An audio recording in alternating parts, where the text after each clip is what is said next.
That annoying, repetitive clicking noise behind your Ford Explorer dashboard is caused by a failing blend door actuator plastic gear. You can easily fix this frustrating problem yourself in exactly 10 minutes using a simple trick behind the passenger glove box. Dealerships will often try charging you hundreds of dollars for this repair by falsely claiming the entire dashboard requires removal. First, you must empty the glove box completely and gently press the two plastic side tabs inward to release the assembly.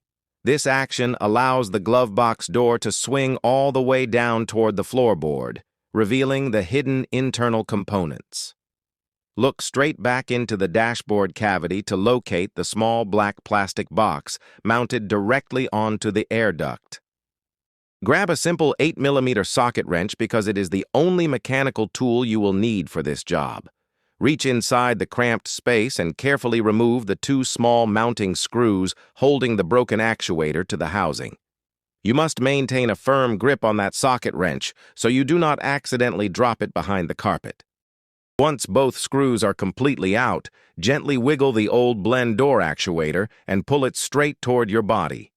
Disconnect the electrical wiring harness by pressing the small release tab and sliding the plastic connector off the broken unit.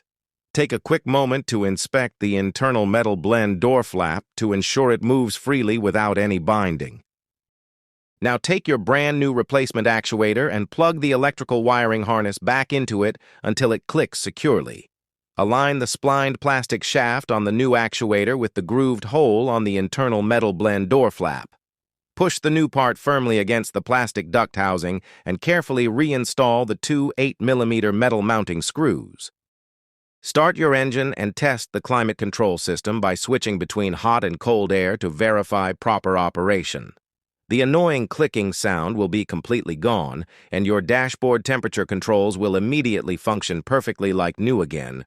Simply push your glove box back up until the side tabs snap securely into place and you are completely finished today.